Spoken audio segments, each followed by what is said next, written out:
Hello friends, welcome back to my channel. ட்ராமாக்குள்ளே போகிறதுக்கு முன்னாடி மறக்காமல் இந்த வீடியோக்கு ஒரு லைக்கை போட்டுருங்க. அப்புறம் இன்றைக்கி வந்து ஒரு ஸ்பெஷலான ஷார்ட்ஸ் போட்டிருக்கேன். ஆமாங்க, என்னோட ஃபர்ஸ்ட் விலாகை தான் போட்டிருக்கேன். ஸோ அதை பாருங்கள், எல்லோரும் கண்டிப்பாக எனக்கு சப்போர்ட் பண்ணுங்கள். ஒருவேளை இது ஹிட் ஆனிச்சு அப்படின்னா கண்டிப்பாக நான் அடிக்கடி ஷார்ட்ஸும் போடுறேன். நான் டிஸ்கிரிப்ஷனில் ஷார்ட்ஸோட லிங்க் கொடுக்குறேன், கண்டிப்பாக போய் பாருங்கள். சரி வாங்க ட்ராமாக்குள்ளே போகலாம்.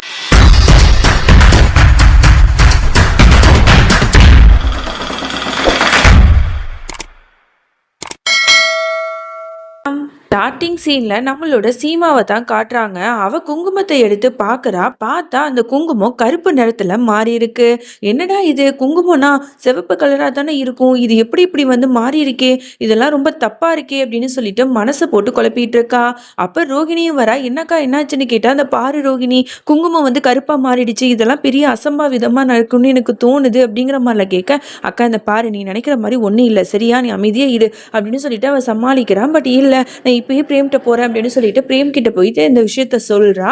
ரொம்ப பதட்டமா. உடனே பிரேமும் அதே தான் சொல்றா. என்ன இந்த காலத்துல போய் இந்த விஷயத்தெல்லாம் நீ நம்பிட்டு இருக்கியா சீமா, அதெல்லாம் ஒண்ணும் இல்லை சரியா, நீ வந்து ரொம்ப மனசை போட்டு குழப்பிக்காத, அதெல்லாம் பார்த்துக்கலாம், எல்லாம் இருந்தாலும் நான் இருக்கேன் அப்படின்னு சொல்லிட்டு அவன் பேசிக்கிட்டு இருக்கான். இது எல்லாத்தையுமே வந்து வில்லத்தனமா சிரிச்சுக்கிட்டு பாட்டி பார்த்துட்டு இருக்கு. இது எல்லாமே பாட்டியோட வேலை தான். அந்த குங்குமத்தை வந்து தேனுக்குன்னு இதுதான் மாத்தி வச்சிருக்கு, சீமா மனசுல குழப்பத்தை உண்டாக்கணும் அப்படிங்கிறதுக்காக. அதோட வந்து மனசு அவளுக்கு சரியில்லை, தூக்கமும் வரல. அதனால சாமி கிட்ட வந்து வேண்டதுக்காக வந்துடுறா. கடவுளே, நான் வந்து செய்யறது தப்பா சரியானு எனக்கு தெரியல, தொடர்ந்து வந்து எல்லாமே தப்பு தப்பா நடந்துட்டு இருக்கு, நானும் பிரேமும் சேரக்கூடாதுன்னு தான் நீங்க நினைக்கிறீங்களா, இல்ல சேரணும்னு நினைக்கிறீங்களா, எனக்கு புரியவே இல்லை அப்படின்னு சொல்லிட்டு ரொம்ப மன உருகி வேண்டிகிட்டு இருக்கா. அப்ப கரெக்டா அந்த இடத்துக்கு பாட்டி வருது. என்ன சீமா, ரொம்ப வந்து டீப்பா வந்து வேண்டுற மாதிரி இருக்கு, என்ன செய்தி அப்படிங்கிற மாதிரி கேட்க, இல்லை பாட்டி ஒன்றும் இல்லை அப்படிங்கிற மாதிரி அவ சமாளிக்கிறா. எனக்கு என்னமோ உன் மனசு வந்து ரொம்ப வந்து கஷ்டத்துல இருக்குன்னு மட்டும் நல்லா தெரியுது,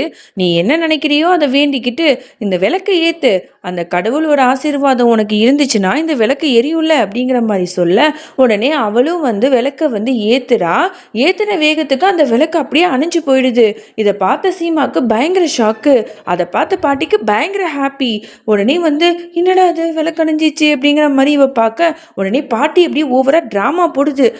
ஐயோ, இது இவ்வளோ பெரிய அசம்பாவிதமாயிடுச்சு, இந்த பொண்ணு விளக்கேற்றினவுடனே வீடான வீட்டில் இந்த மாதிரி விளக்கு அணைஞ்சு போச்சு, இது எவ்வளோ பெரிய பாவம் தெரியுமா, நான் அப்பவே உன்கிட்ட சொன்னல உன் மேல தான் தப்பு இருக்கு அப்படின்னு சொல்லிட்டு, ஆனா நீ வந்து புரிஞ்சுக்கவே இல்லை, இப்பயாவது புரிஞ்சுக்க, அந்த அம்மனே உன் மேல கோவத்தில் இருக்காங்க அப்படிங்கிற மாதிரிலாம் இவளோட மைண்ட்ல வந்து அப்படியே நெகட்டிவிட்டியை வந்து ஸ்ப்ரெட் பண்ணிட்டு இருக்கு.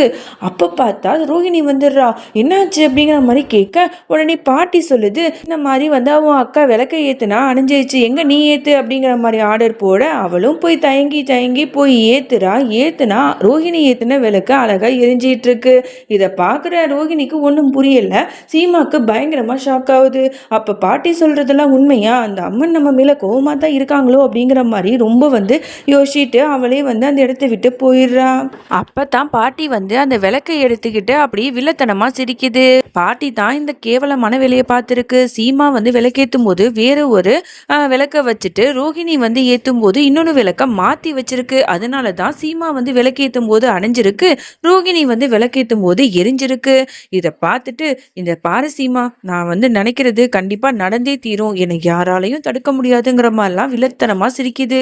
அதோட இங்க சீமா வந்து ரூமுக்கு போய் உட்கார்ந்துருக்கா. அவளுக்கு மனசுக்கு ரொம்பவே குழப்பமாவும் கஷ்டமாவும் இருக்கு. என்ன பண்றது அப்படின்னு சொல்லிட்டு யோசிச்சுட்டு இருக்கும்போது அவளோட மனசாட்சி ரெண்டு வந்து பேசுற மாதிரி அவளை இமேஜினேஷன் பண்ணிட்டு இருக்கா. நல்ல மனசாட்சி சொல்லுது, இந்த பாரு சீமா, நீ வந்து பிரேம வந்து எந்த அளவுக்கு காதலிக்கிற, அதே மாதிரி ரோஹிணிக்கும் இந்த கல்யாணத்துல விருப்பம் இல்லை, அதனால நீ பிரேம மறுபடியும் கல்யாணம் பண்ணிக்கோ, அதுதான் நல்லது அப்படிங்கிற மாதிரி அந்த நல்ல மனசாட்சி சொல்ல, உடனே அந்த கெட்ட மனசாட்சி வேணுக்குன்னு இன்னும் கொஞ்சம் தப்பு தப்பா சொல்லுது. இவ இருக்காளே, இவ சொல்றத நீ கேட்காத, இந்த பாரு, அந்த அம்மனுக்கே நீ பண்றது சுத்தமா பிடிக்கல போல, பிரேமும் நீயும் ஒன்னா சேருது அவங்க விருப்பப்படல, ரோஹிணியும் பிரேமும் கல்யாணம் பண்ணிக்கணும்னு தான் அவங்க ஆசைப்படுறாங்க, அதனால நீ பிரேம விட்டு நிரந்தரமா போயிடு சீமா, அதுதான் இந்த குடும்பத்துக்கும் நல்லது, உன்னோட பிரேமுக்கும் நல்லது, உன் தங்கச்சிக்கும் நல்லது அப்படிங்கிற மாதிரிலாம் ரொம்ப தப்பு தப்பா சொல்லிட்டு இருக்கு. இது ரெண்டு பேரும் மாத்தி மாத்தி சண்டை போடுறதெல்லாம் கேட்டுட்டு போதும் நிறுத்துங்க அப்படின்னு சொல்லிட்டு சீமா கத்துறா. அதோட அந்த ரெண்டு மனசாட்சியும் மறைஞ்சியும் போயிடுது. அதோட அடுத்த நாள் ஆகுது. நம்மளோட சீமா மறுபடியும் மனக்குழப்பத்தோடயே அம்மனை நோக்கி நடந்து வந்துட்டு இருக்கா. அங்க வந்து பூஜை பண்ணிக்கிட்டு கல்யாணத்துக்கான எல்லா வேலையும் பரபரப்பா பார்த்துட்டு இருக்காங்க. உடனே அன்னிக்காரிங்கெல்லாம் சொல்றாங்க, என்ன சீமா, இது வந்து சுமங்கலிங்க இருக்க வேண்டிய இடம், நீ என்னன்னா இங்க வர, உனக்கு தான் கல்யாணமே ஆகலையே, எங்க ரோகிணியை கூட்டு வா போ அப்படின்னு சொல்லிட்டு வேணுக்குன்னு வெறுப்பேத்துறாளுங்க. அப்ப வந்து கரெக்டா அந்த இடத்துக்கு பிரேம் வந்துட்டு, இந்த பாருங்க, தேவையில்லாத பேச்செல்லாம் பேசாதீங்க, சீமா இங்க தான் இருப்பா, அதுவும் ஏன் கூட அப்படின்னு சொல்லிட்டு நீ சாமி கும்பிடு அப்படிங்கிற மாதிரி சொல்லிட்டு 2 பேரும் சாமி கும்பிட்டுட்டு இருக்காங்க. இதெல்லாம் பார்க்குற பாட்டிக்கு பயங்கரமா கோவம் வருது. பிரேம், இன்னும் எத்தனை நாளைக்கு நானும் பார்க்க தானே போறேன், இந்த சீமாவை விட்டு நீ நிரந்தரமா விலக தான் போற, நீ ரோஹிணியை தான் கல்யாணம் பண்ணிக்க போற, பாரு என்னோட பிளான் எல்லாமே சக்சஸ்ஃபுல் ஆகும் அப்படிங்கிற மாதிரிலாம் சொல்லிட்டு இருக்கு. அதோட இங்க பிரேம், ரோஹிணி, சித்தார்த் 3 பேருமே வந்து வெளில போறதுக்கு பிளான் போடுறாங்க. இங்க பூஜை வேற நடந்துட்டு இருக்கு, அப்புறம் கல்யாணத்துக்கான வேலையும் நடந்துட்டு இருக்கா. உடனே வந்து எங்கப்பா 3 பேர் போறீங்கன்னு கேட்டா உடனே சித்தார்த் வந்து பொய் சொல்றான். இல்ல இவங்க 2 பேரையும் வந்து கோயிலுக்கு தான் கூட்டு போறேன், வேற ஒன்றும் இல்லை, போயிட்டு சீக்கிரமா வந்துருவோம் அப்படின்னு சொல்லிட்டு 3 பேரும் பொய் சொல்லி எஸ்கேப் ஆயிடுறாங்க. ஆனா பாட்டிக்கு நல்லாவே தெரியுது இவங்க பொய் சொல்லிட்டு அந்த லாயரை பக்கம் தான் போறாங்க அப்படின்னு சொல்லிட்டு. உடனே அவங்கெல்லாம் போனதுக்கு அப்புறமா சீமாவோட கையை பிடிச்சிக்கிட்டு அந்த அம்மனுக்கு முன்னாடி வந்து நிக்க வைக்குது. இவங்க என்ன பண்ண போறாங்க அப்படிங்கிற மாதிரி எல்லாரும் பார்க்க தீப்பெட்டியை எடுத்து அக்னியில நெருப்பு பத்த வைக்குது. எல்லாரும் ஷாக் ஆகி பாக்குறாங்க. இந்த பாரு சீமா, நல்லா பாரு, இந்த அக்னியை பாரு, இது வந்து எவ்வளவு புனிதமானது தெரியுமா, இந்த அக்னியை வந்து 7 முறை வலை வந்து தான் உன்னோட பிரேமும் ரோகிணியும் கல்யாணம் பண்ணியிருக்காங்க.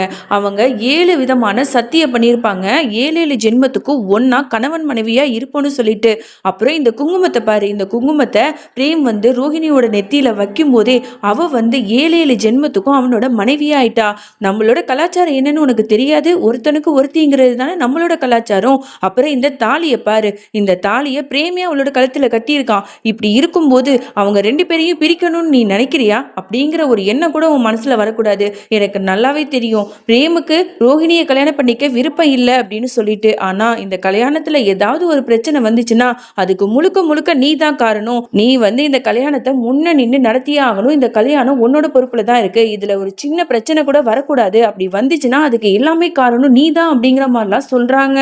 இதெல்லாம் கேட்க கேட்க நம்மளோட சீமாக்கு ரொம்பவே கஷ்டமா இருக்கு. இல்ல இது வந்து நடக்கவே கூடாது அப்படின்னு சொல்லிட்டு வேகமா அந்த வீட்டை விட்டு ஓட ஆரம்பிக்கிறா.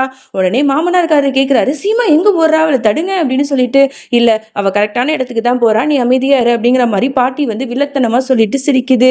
இங்க வந்து ஆட்டோ வந்து எங்க பார்த்தாலும் தேடிட்டே இருக்கா, எதுவுமே கிடைக்க மாட்டுது. ஒரு வழியா ஒரு ஆட்டோவை பிடிச்சி வேகமா வந்து லாயரை பார்க்கறதுக்கு போயிட்டு இருக்கா.